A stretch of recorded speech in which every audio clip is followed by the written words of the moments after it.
श्री शिवाय नमस्तुभ्यम। हर हर महादेव, घर घर महादेव। दोस्तों, गुरु भाई बहन सभी लोग, आप लोग अच्छे होंगे गुरु जी की कृपा से।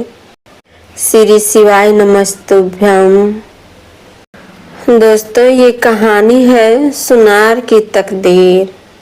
एक बार किसी देश का राजा अपनी प्रजा का हाल चाल पूछने के लिए गांवों में घूम रहा था। घूमते घूमते उसके कुर्ते के सोने के बटन की झालर टूट गई। उसने अपने मंत्री से पूछा कि इस गांव में कौन सा सुनार है जो मेरे कुर्ते के लिए नया बटन बना देगा। उस गांव में सिर्फ एक ही सुनार था जो हर तरह के गहने बनाता था। उसको राजा के सामने ले जाया गया। राजा ने कहा कि तुम मेरे कुर्ते का बटन बना सकते हो।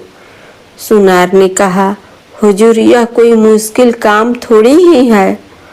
उसने कुर्ते का दूसरा बटन देकर नया बटन बना दिया और राजा के कुर्ते में फिट कर दिया। राजा ने खुश होकर सुनार से पूछा कि कितने पैसे दूं। सुनार ने कहा, महाराज रहने दो, छोटा सा काम था। दोस्तों, उसने मन में सोचा कि सोना राजा का था। उसने तो सिर्फ मजदूरी की है और राजा से क्या मजदूरी लेनी है। राजा ने फिर से सुनार को कहा कि नहीं नहीं, बोलो कितने दे दूं। सुनार ने सोचा कि 2 रुपये मांग लेता हूँ। फिर मन में विचार आया कि कहीं राजा यह न सोच ले कि एक बटन बनाने का मेरे से 2 रुपये ले रहा है तो गांव वालों से कितना लेता होगा, और कोई सजा न दे दे, क्योंकि उस जमाने में 2 रुपये की कीमत बहुत होती थी। दोस्तों, सुनार ने सोच विचार कर राजा से कहा कि महाराज, जो भी आपकी इच्छा हो दे दो। दोस्तों, अब राजा तो राजा था, उसको अपने हिसाब से देना था। कहीं देने में उसकी इज्जत खराब न हो जाए। उसने अपने मंत्री को कहा कि इस सुनार को 2 गांव दे दो, यह हमारा हुक्म है। यह सुनार जी सिर्फ 2 रुपये की मांग का सोच रहे थे, मगर राजा ने उसको 2 गांव दे दिए। दोस्तों, गुरु भाई बहने, इसी तरह जब हम प्रभु पर सब कुछ छोड़ देते हैं तो वह अपने हिसाब से देता है, और मांगते हैं तो सिर्फ हम मांगने में कमी कर जाते हैं। देने वाला तो पता नहीं क्या देना चाहता है, लेकिन हम अपनी हैसियत से तुच्छ वस्तु मांग लेते हैं। दोस्तों, संत महात्मा कहते हैं कि हमें तो मांगना भी नहीं आता, इसलिए ईश्वर को सब कुछ अपना समर्पण कर दो। उनसे कभी कुछ मत मांगो, जो वो अपने आप दे, बस उसी से संतुष्ट रहो। फिर देखो उसकी लीला, वारे न्यारे हो जाएंगे। जीवन में धन के साथ संतुष्टि का होना जरूरी है।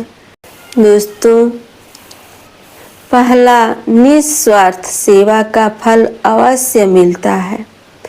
सुनार ने स्वार्थवश कुछ नहीं मांगा, बल्कि निस्वार्थ भाव से सेवा की, और उसका इनाम उसे राजा से 2 गांव के रूप में मिला। दूसरा है, ईश्वर पर पूर्ण विश्वास रखें। जब हम प्रभु पर अपना सब कुछ छोड़ देते हैं तो वो हमारी कल्पना से भी अधिक देता है। इसलिए हमेशा भरोसा रखें कि जो मिलेगा वही श्रेष्ठ होगा। दोस्तों, तीसरा है, मांगने में हम खुद सीमित रह जाते हैं। जब हम अपनी हैसियत के हिसाब से मांगते हैं तो हम ईश्वर की कृपा को सीमित कर देते हैं। इसलिए जो मिले उसे ईश्वर की इच्छा समझकर स्वीकार करें। गुरु भाई बहन, चौथी है सच्ची विनम्रता बड़े फल देती है। सुनार ने न तो अपने काम का घमंड किया और न ही कोई ऊंची मांग रखी। यही विनम्रता उसे राजा का प्रिय बना गई। दोस्तों, पांचवा है संतोष और समर्पण में ही सुख है।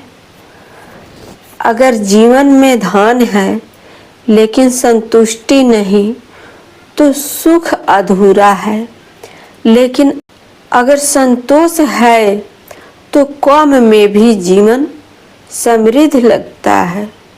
दोस्तों, मेरे गुरु भाई बहन, जो भी प्रभु की इच्छा है वही मेरे लिए सर्वोत्तम है।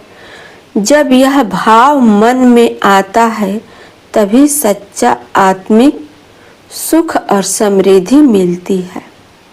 दोस्तों, एक बार किसी विद्वान से एक बूढ़ी औरत ने पूछा, क्या ईश्वर सच में होता है? उस विद्वान ने कहा, माई, आप क्या करती हो? बूढ़ी औरत ने कहा, मैं तो दिन भर घर में अपना चरखा काटती हूँ और घर के बाकी काम करती हूँ।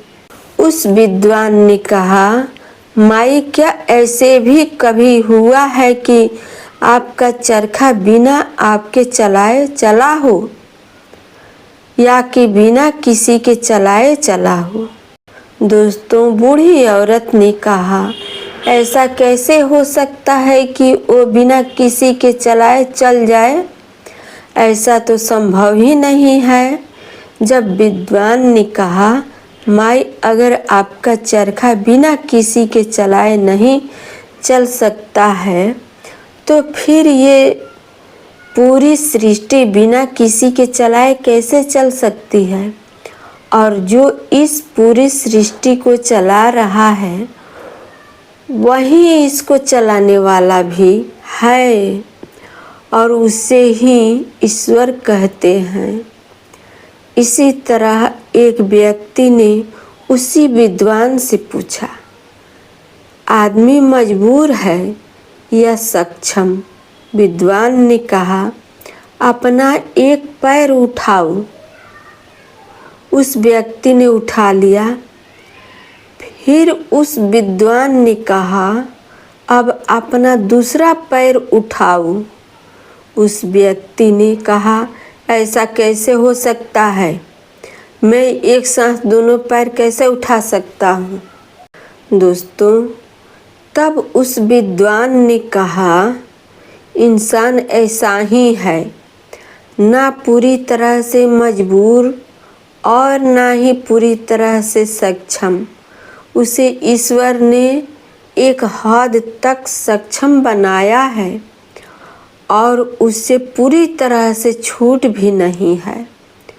उसको ईश्वर ने सही और गलत को समझने की शक्ति दी है और ये अब उस पर निर्भर करता है कि वो सही और गलत को समझकर ही अपने कर्म को करे। दोस्तों, गुरु भाई बहने, श्री शिवाय नमस्तुभ्यम। हर हर महादेव, घर घर महादेव। मेरे गुरु भाई बहन, आप चैनल पर नए हैं तो चैनल को लाइक सब्सक्राइब कर देना। श्री शिवाय नमस्तुभ्यम।